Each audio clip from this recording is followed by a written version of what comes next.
Welcome to my YouTube channel all time study. Pratima ma'am द्वारा हिंदी की class आपकी आरंभ हो गई है। प्रैक्टिस से थर्ड है, फर्स्ट सेकंड, ये थर्ड है। फर्स्ट सेकंड अगर आप नहीं देखें तो आई बटन पे क्लिक करके फर्स्ट सेकंड क्लास आप देख सकते हैं। यूपी पुलिस कांस्टेबल, एसआई, लेखपाल, बीएड, एसएससी जीडी वाले बच्चे क्लास को ले सकते हैं। पहला प्रश्न है, आंसू किसका प्रमुख काव्य है? आंसू किसका प्रमुख काव्य है? मैथिली शरण गुप्त, जयशंकर प्रसाद, सूर्यकांत त्रिपाठी निराला, सुमित्रा नंद पंत। तो यह है जयशंकर प्रसाद। ऑप्शन बी आपका राइट है। और इनकी कुछ रचनाएं और हम लिख दे रहे हैं जो बार बार पेपर में पूछा जाता है। कामानी, लहर, झरना, चित्रधारा, चित्रधारा, चंद्रगुप्त,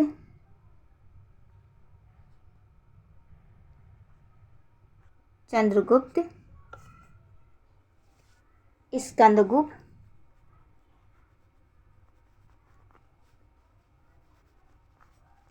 स्कंदगुप्त, ध्रुव स्वामी,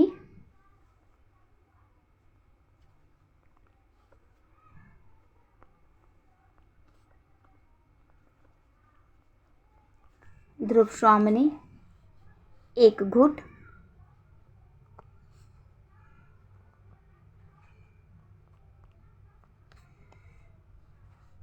तितली,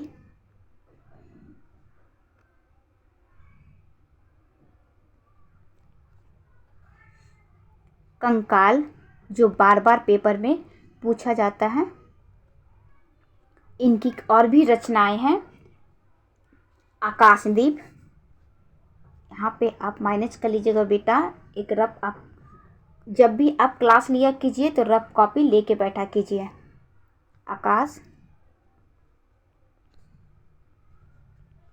आकाशदीप। अब एक बार बोल रहे हैं, आप सुन लीजिए। कामानी, लहर, झरना, चित्रधारा, चंद्रगुप्त, स्कंदगुप्त, ध्रुव स्वामी, एक घूट, अजातशत्रु, छाया, आकाशदीप, तितली, कंकाल जयशंकर प्रसाद की रचनाएं हैं। नेक्स्ट आप इसकी स्क्रीनशॉट ले लीजिए और अपनी राइटिंग में आप लिख लीजिएगा। बीजक किस रचयिता की रचनाओं का संग्रह है? बीजक किस रचयिता की रचनाओं का संग्रह है?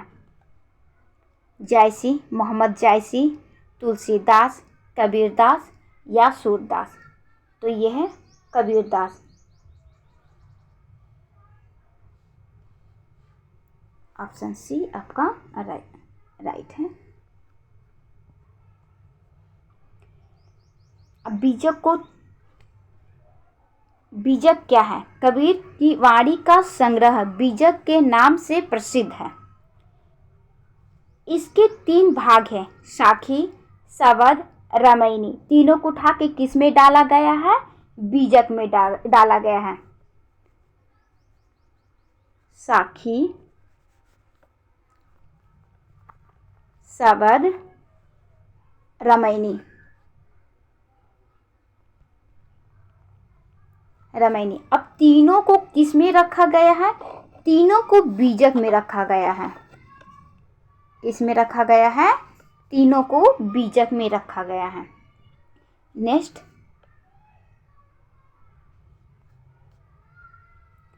सूरदास के गुरु थे। सूरदास के गुरु थे मध्वाचार्य, शंकराचार्य, वल्लभाचार्य या Vyasacharya. Option C right, Vallabhacharya Surdas के गुरु थे। C right. इनके और भी शिष्य, वल्लभाचार्य के और भी शिष्य, एक शिष्य तो सूरदास हो गए, दूसरा कुंभन दास।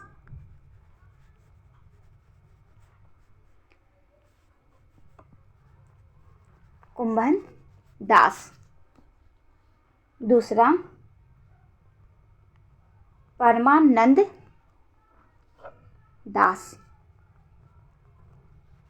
परमानंद दास। तीसरा कृष्ण दास। ये सब वल्लभाचार्य के शिष्य थे। सूरदास, कुंभन दास, परमानंद दास, कृष्णदास वल्लभाचार्य के शिष्य थे। बच्चा कांस्टेबल वाले बच्चे 37 प्रश्न आपकी हिंदी से आनी है, तो हम इस तरह कर देते हैं, हर प्रश्न की चारों ऑप्शन को हम डिस्कस करते हैं कि 35 से हम 50 से ओवर करवा देते हैं। आप इस तरह पढ़िए कि कहीं से कुछ भी आ जाए, जैसे कि अभी सूरदास ना आके आपका वल्लभ परमानंद दास आ सकता था, कुंभन दास आ सकता था, तो आप कुछ भी कर ले जाइएगा। नेक्स्ट, ज्ञानपीठ पुस्तकालय पंतजलि कृति है। ज्ञानपीठ पुस्तकालय पंतजलि की कृति है, पंत जी की कृति है। पल्लव, ग्राम्या, चितंबरा या ग्रंथि? ये है चितंबरा, option C right. Next, Hindi को राजभाषा का दर्जा कब मिला? हिंदी को राजभाषा का दर्जा मिला कब, हमसे ये पूछा जाता। 15 अगस्त 1947, 14 सितंबर 1949, 26 नवंबर 1949, 26 जनवरी 1949। तो हम हिंदी दिवस कब मनाते हैं? 14 सितंबर को हिंदी दिवस मनाते हैं। तो 14 सितंबर 1949 को हिंदी को राजभाषा का दर्जा मिला। अगर आपसे कोई पूछे कि हमारा राष्ट्रभाषा क्या है, तो आप क्या कहेंगे? क्या कहेंगे कि हिंदी हमारा राष्ट्रभाषा है? नहीं, ये गलत हो जाएगा। हिंदी हमारा राष्ट्रभाषा नहीं है, हिंदी हमारा राज्य भाषा है। हमारा राष्ट्रभाषा है ही नहीं, हम भारत में हैं तो हमारा राष्ट्रभाषा नहीं है, हमारा राज्य भाषा। और हमारा राज्य भाषा क्या है? हिंदी है। ऑप्शन बी आपका राइट। नेक्स्ट,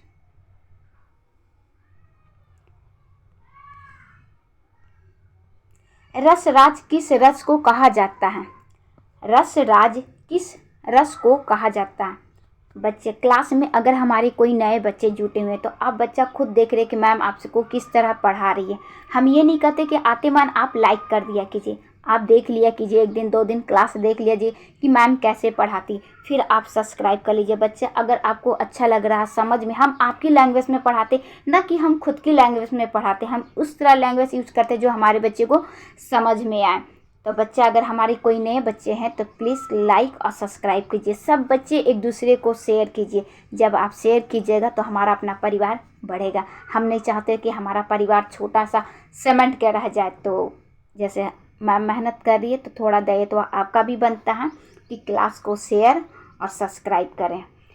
पुराने बच्चे हमारे सब सब्सक्राइब, अगर नए कोई नए बच्चे क्लास को देख रहे हैं तो प्लीज़ बच्चा सब्सक्राइब कर लीजिए। सोनी मैम आपसे हाथ जोड़ के निवेदन कर रही हैं। रसराज किस रस को कहा जाता है? पहली बात, वर्तनी की शुद्धि से बेटा श्रृंगार यहाँ पे गलत लिखा हुआ है, श्रृंगार यहाँ पे गलत लिखा हुआ है। वर्तनी शुद्धि श्रृंगार इस तरह होता है, श्रृंगार ये पहला ही है, इसको इसके स्थान पे इसको मान लीजिए। श्रृंगार रस, बीरस, रौद्रस या हास्य रस। रसराज किसे कहा जाता है? तो रसराज श्रृंगार रस को कहा जाता है। ऑप्शन ए आपका राइट है। वैसे ये भी सही है, लेकिन वर्तनी शुद्धि भी आपका आता है, चाहे वो नेपाली हो या एसआई या फिर कांस्टेबल। वर्तनी शुद्धि आपसे दिया जाता है, तो जब तक वर्तनी शुद्धि जानेंगे नहीं तो क्लिक कैसे करेंगे? तो श्रृंगार रस, श्रृंगार इस तरह लिखा जाता है। अब श्रृंगार रस को 2 भागों में बांटा गया है। श्रृंगार रस को 2 भाग में बांटा गया है। पहले तो हम यहाँ पे लिख देते हैं श्रृंगार। अब इसको 2 भागों में बांटा गया है। कौन कौन सा भाग? संयोग, संयोग और वियोग। संयोग और वियोग। और इसका स्थाई भाव है रति। स्थाई भाव क्या है बच्चा, पहले हम यहाँ से हटा दे, क्या ऊपर से क्लीन करके फिर लिखते हैं तो आपको साफ समझ में आएगा। ये वर्तनी शुद्धि नहीं है, ये राइट है। श्रृंगार ऐसे लिखाता है, श्रृंगार। अब इसकी दो संयोग, संयोग और वियोग। साफ है, आपको समझ में आया। स्थाई भाव, स्थाई भाव रति। श्रृंगार रस के स्थाई भाव पूछा जाता है, जैसे एसआई का पेपर में अभी पूछा गया कि श्रृंगार रस का स्थाई भाव क्या है, तो रति है। कितने भागों में बांटा गया है श्रृंगार रस को, तो 2 भागों में बांटा गया है। कौन कौन सा, संयोग और वियोग। संयोग नायक और नायिका का मिलन तो संयोग, और जैसे बिछड़ना, जैसे किसी का शादी हुआ, आर्मी में है, वो तुरंत चला गया तो वहाँ वो भी तड़प रहा है, यहाँ ये भी तड़प रही है, तो वो कौन सा, वियोग। नेक्स्ट, जिस समास में पहला या बाद का कोई भी पद प्रधान नहीं होता उसे क्या कहते हैं। जिस समास में पहला या बाद कोई भी पद प्रधान नहीं होता उसे क्या कहते हैं। द्वंद्व समास, कर्मधारय समास, द्विगु समास या तत्पुरुष समास। बच्चा ये चारों ही रॉन्ग है, चारों में से कोई भी ऑप्शन आपका राइट नहीं दिया हुआ है। तो जब ऐसा प्रश्न आता है, क्योंकि ऐसा प्रश्न कांस्टेबल वाले में रखा गया था, तब फिर पता है क्या होता है, जो बच्चा चारों में से कोई भी लगा दे उसे राइट मान लिया जाता है, यानी कि इसका नंबर सबको मिलता है। अगर कोई ऐसा ऑप्शन आ जाता है कि राइट ऑप्शन है ही नहीं है, तो वो गलती किसका है, आपका नहीं है, बैचलर का गलती है, पेपर बनाने वाला की गलती है, तो ये सबका नंबर दिया जाता है। लेकिन आपको राइट जानना, हर बार ऐसा थोड़ी हो कि एक बार उन्होंने गलत छाप दिया तो बार बार वो गलत ही छापेंगे। इसका राइट आंसर है बहुव्रीहि समास।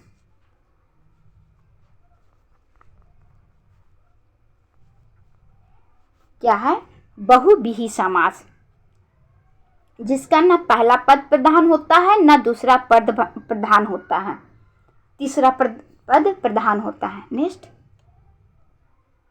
क्लास आपको समझ में आ रही है कि नहीं। अगर आ रही है बच्चा तो हाँ बोलिएगा, नहीं आ रहेगी तो ना बोलिएगा, कमेंट बॉक्स में ज़रूर लिखिएगा। हम सबका कमेंट, जो कमेंट में आप लिखते हैं, हम सबका पढ़ते हैं। पंचवटी में कौन सा समास है, पंचवटी में कौन सा समास है। द्वंद्व समास, कर्मधारय समास, द्विगु समास, तत्पुरुष समास। तो 5 संख्या क्या आ गया, 5 आ गया। जैसे तिराहा, चौराहा, नवग्रह, हम संख्यावाज बताए ना कि 1 से 9 तक की संख्या हो तो वहाँ पे क्या आएगा, कौन सा समास, द्वंद्व समास। नवग्रह में 9 आ रहा, संख्या पहले आ रहा तो उसमें भी द्वंद्व समास। चौराहा 4 आ रहा है तो उसमें भी 9 मतलब द्वंद्व समास। इसमें पंचवटी तो 5 का समूह है तो इसमें भी द्वंद्व समास। और दशानंद, दशानंद तो 10 आ रहा, संख्या आ रहा, लेकिन उसमें बहुव्रीहि समास है। क्यों, क्योंकि तीसरा पद दशानंद तो हमारे माइंड में क्या आ रहा है, 10 सिर किसका होता है, रावण का, तो रावण का फेस हमारे माइंड में आ रहा है ना। जैसे कोई दशानंद करा तो तुरंत अपने यहाँ बिना सोचे समझे रावण का फिगर अपने माइंड में घूमने लगता है, रावण का फोटो बन जाता चेहरे मतलब माइंड में। तो वहाँ पे कौन सा समास, बहुव्रीहि समास। यहाँ क्या है, संख्यावाची है तो द्वंद्व समास। ऑप्शन सी आपका राइट। बच्चा क्लास को लाइक सब्सक्राइब जरूर कीजिएगा। जो बहुत बोलता हूँ, जो बहुत बोलता, आपके घर में भी कोई बहुत बोलता, छोटी बहन, भाई, चाहे आप स्वयं, वाचाल, वाक्यपटु, वाक्चतुर, बहुभाषी, उसको क्या कहते हैं। जो बहुत बोलता हो उसे क्या कहते हैं? उसे कहते हैं वाचाल। ऑप्शन ए राइट आपका।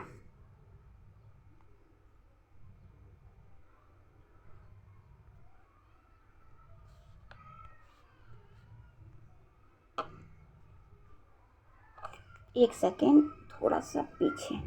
जो बहुत बोलता हो उसे तो वाचाल कहते हैं।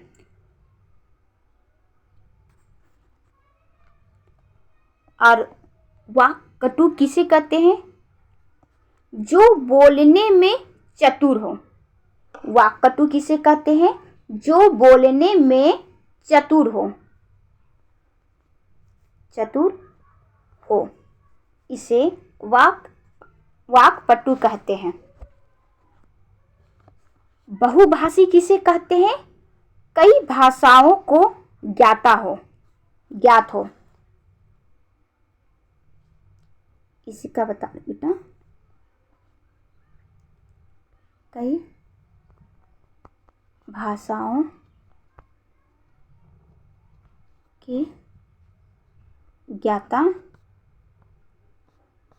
हो या कई भाषाओं को ज्ञान हो। ज्ञान भी कर सकते हैं आप। ज्ञान हो उसे बहुभाषी कहते हैं। अब एक बार सुनिए। वाचाल जो ज़्यादा बोलता है। वाक्पटु जो बोलने में चतुर हो। बहुभाषी किसे कहते हैं? कई भाषाओं को ज्ञात हो। नेक्स्ट,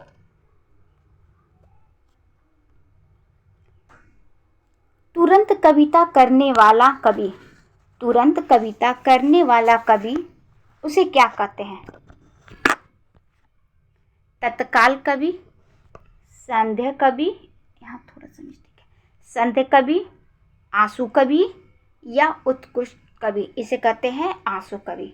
ऑप्शन सी आपका राइट। जो तुरंत कविता करता हो उसे आंसू कवि कहते हैं। नेक्स्ट,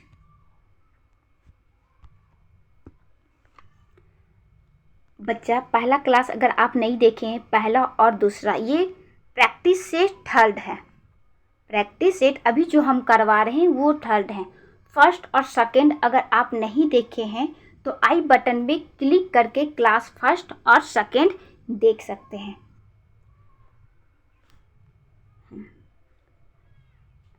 उल्टी गंगा बहाना, मुहावरे का अर्थ। घर में आप बोलते हो ना कि गंगा उल्टी बह रही है, या किसी बात पे कहते होंगे, तो इसका अर्थ क्या है? बहुत परिश्रम करना, असाध्य को साध कर देना, प्रतिकूल कार्य करना, उल्टा पुल्टा करना। ये क्या है? ये होता है प्रतिकूल कार्य करना। उल्टी गंगा बहाने का मतलब उल्टा कार्य करना, यानी कि प्रतिकूल कार्य करना। ऑप्शन सी आपका राइट है। बच्चे हमारे कोई नए बच्चे हैं तो प्लीज़ बच्चा हाथ जोड़ के निवेदन है कि सब्सक्राइब आप ज़रूर कर लीजिए। जब भी हम क्लास लिया करेंगे तो आपके तक नोटिफिकेशन पहुंच जाएगा।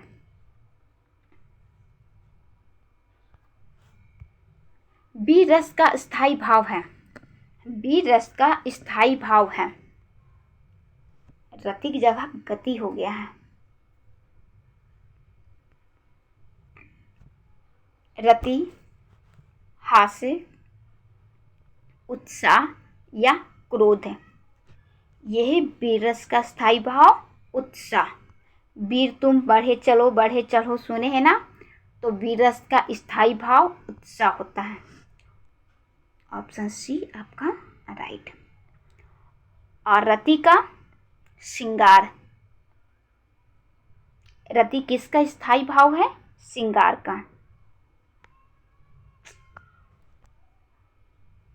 एक सेकेंड,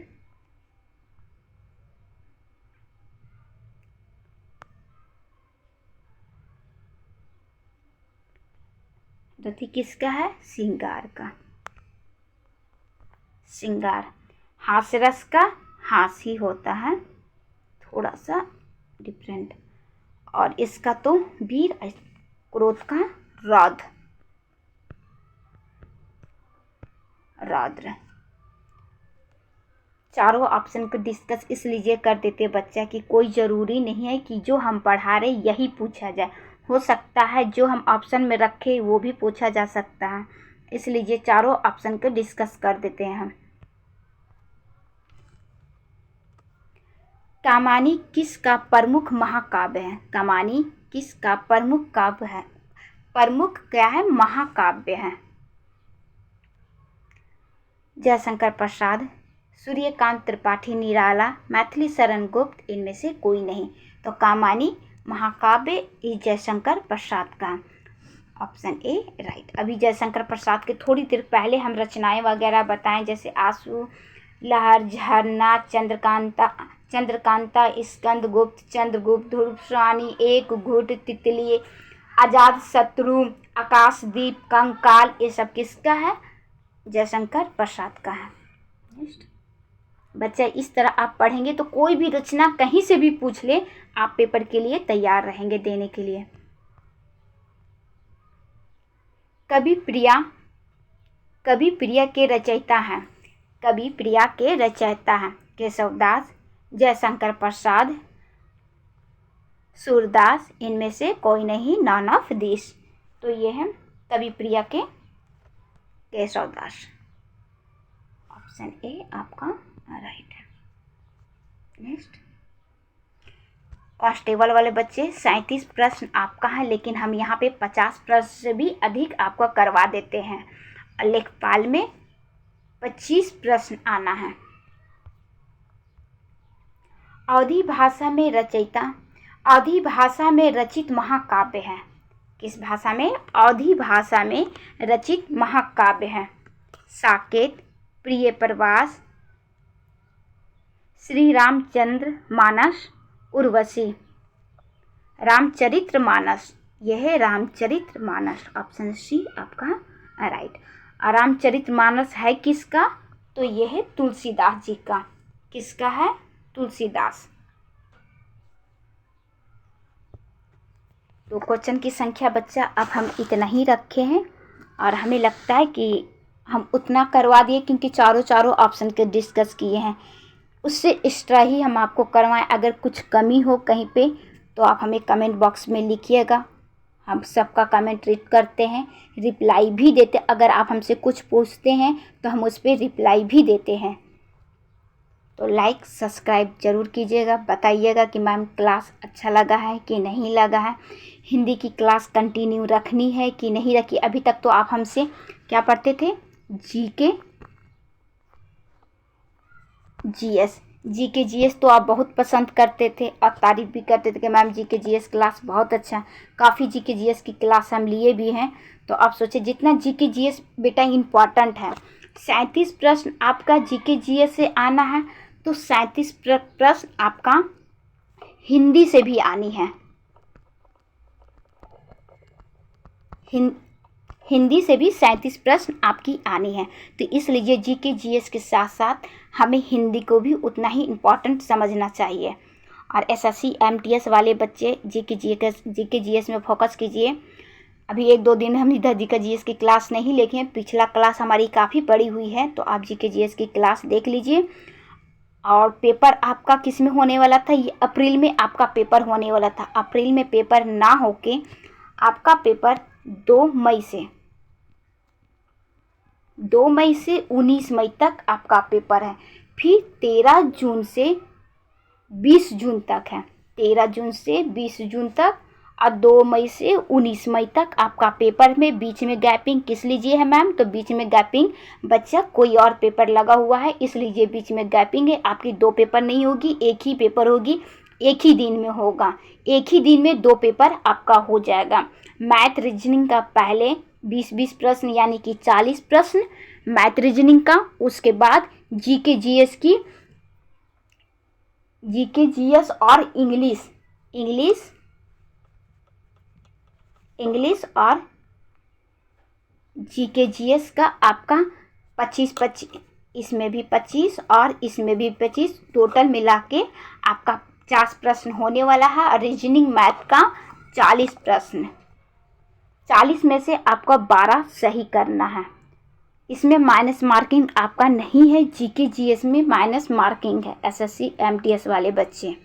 तो अब आपके पास ज़्यादा टाइम नहीं है, टाइम पता भी चल गया है कि कब है आपका पेपर। तो जीके जीएस की क्लास मेरी पड़ी हुई है, आई बटन पे क्लिक करके जीके जीएस की क्लास आप देख लीजिए। और अब हम क्लास को स्टॉप करते बच्चा, लेकिन लास्ट में ज़रूर आप बताइएगा कमेंट बॉक्स में कि आपको क्लास कैसा लगा है। लाइक सब्सक्राइब ज़रूर कीजिएगा।